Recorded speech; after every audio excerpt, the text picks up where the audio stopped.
Hey everybody, the bedbug guy is back after my absence. I had to move into a new place. I decided to sell the old house up in the Florida mountains and move to the Florida forest, where oddly enough, in the middle of nowhere, they're able to pipe fiber optic internet into, which they couldn't at my house in the city. But now I have a place where I can do videos that I don't have to adjust the mic to account for the neighbor's stupid wind chimes, or the kids running around next door, or the occasional jet flying overhead. So hopefully things will be a lot better.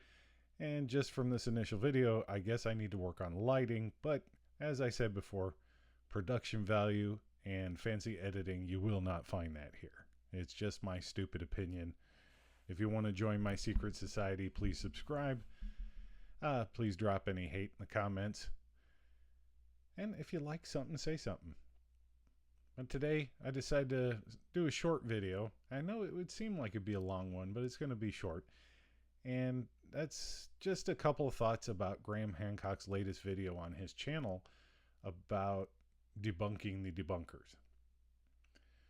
And the reason why it's going to be short is if you haven't seen it, I'll post a link to it in the description. I encourage you to watch it. I'm actually a fan of Graham Hancock's, although I disagree with him about a couple things, and I'll get into that in this one. And I will defend him when people attack him, and I will defend mainstream archaeologists when they're getting attacked wrongly, except for a couple of them, who I'll mention here that Graham mentions. So let's get into it.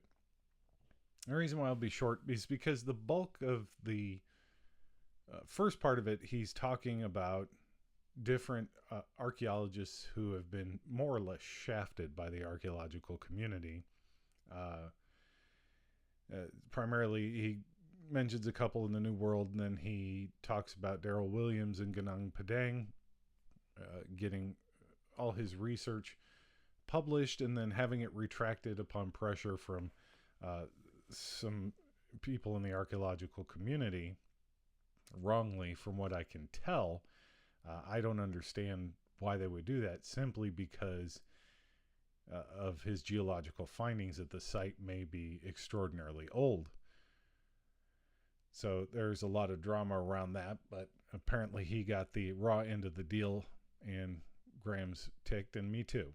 I think that he did all the right things. He's an accredited geologist, very well pedigreed, a PhD. He knows what he's talking about. He knows his equipment. He's not going to just pull something out of his butthole to try and get famous. He really interprets the data to show that there's extraordinarily old sites underneath that top layer of Ganang Padang. So he then gets into who's doing this.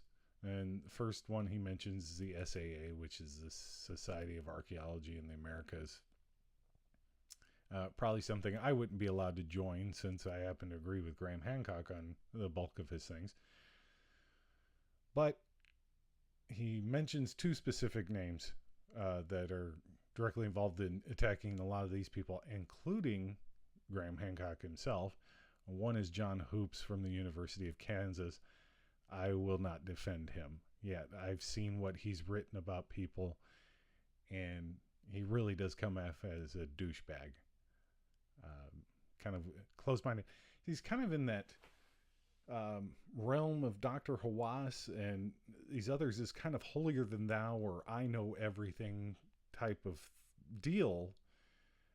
And also one who would take it personally if you legitimately found something that goes against the grain and would go against you until his last breath. As Graham brought up earlier in his presentation, when he talked about the archaeologists that were pushing back the dating of these sites to humans being in the New World for 30, 40, maybe even possibly 100,000 years, until they actually had to accept it. They fought it for a long time until independent scientists had confirmed, hey, these guys are right. But really, they did almost ruin these guys' careers, if not ruin them. in the process. And it does appear that they do the same thing to Graham. Now, so John Hoops, yeah, he's a douche, and you could tell from the things he writes that he's closed-minded. He's going to watch Ancient Apocalypse and just go, no. Whereas somebody like me, I'm going to watch it and go, and maybe if he sticks on something, I'll be like, that doesn't sound right. But my area of extreme interest is mostly Egyptology, although I do study worldwide history myself.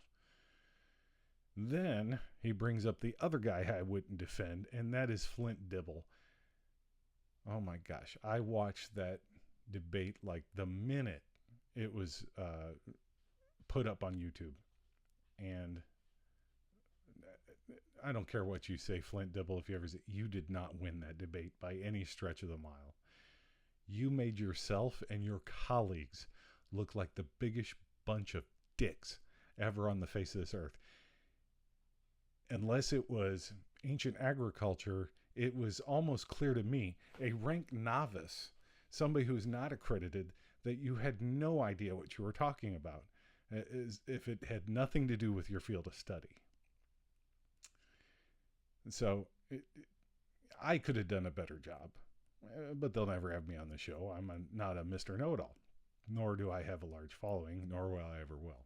I'm not here to be big, just here to voice my opinions and get it off my chest. So Graham goes through all that and he talks about this, and I have no disagreement with anything he said. Really don't. But he does get into talking about himself, and he gets into how John Hoops and them talk about his work breeding conspiracy theories and whatnot.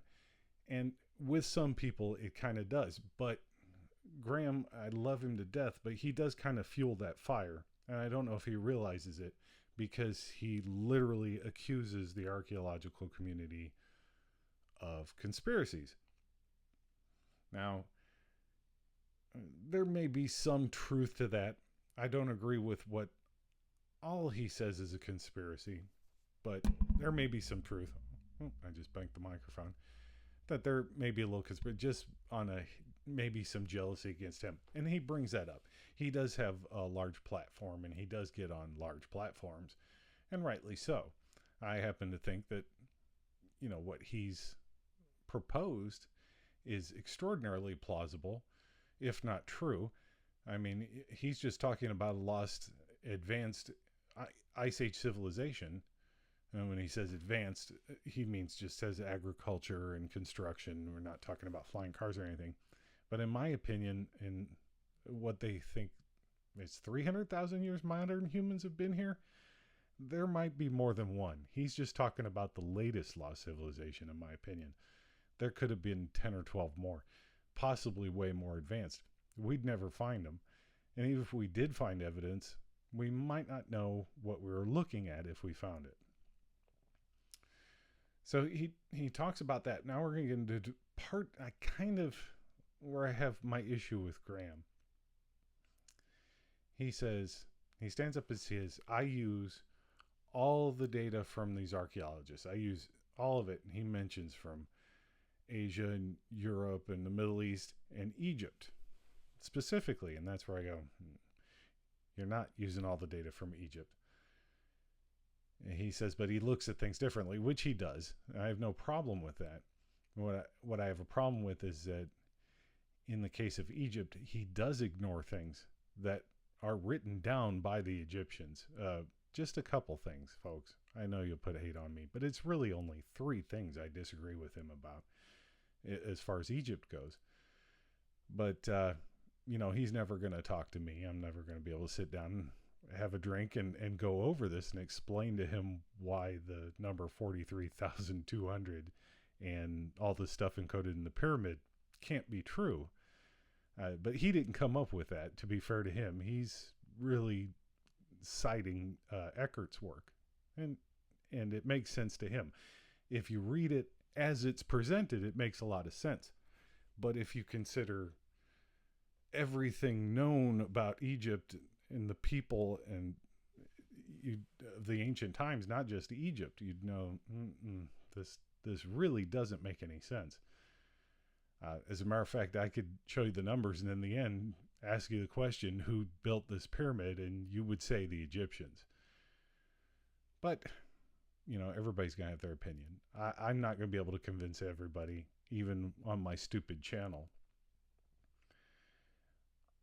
And then at the end, he brought Dan from History Debunking out. I didn't really watch it, that part of it. I was mostly interested in what Graham had to say. Nothing against Dan. I just was only wanted to talk about Graham. Anyway, just a real quick, just say hi to everybody that's stopping by. Sorry I've been gone. Had to move. Had to basically halfway renovate my new house. It is really cool. I got a bigger piece of land and everybody got what they wanted in this deal. In the family, including me. Maybe one day if I get enough subscribers, I'll show you the clubhouse I got out back where I put a home theater in. It's really cool.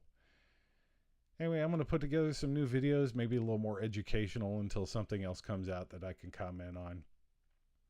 Until then, if you have any ideas of what you'd like me to talk about, or if you want to torture me by making me watch something and give my opinion, I'm all down for that. Until then, thanks for stopping by. Sorry about the absence. Try and write up some halfway decent videos and throw them out at you. Until then, bye.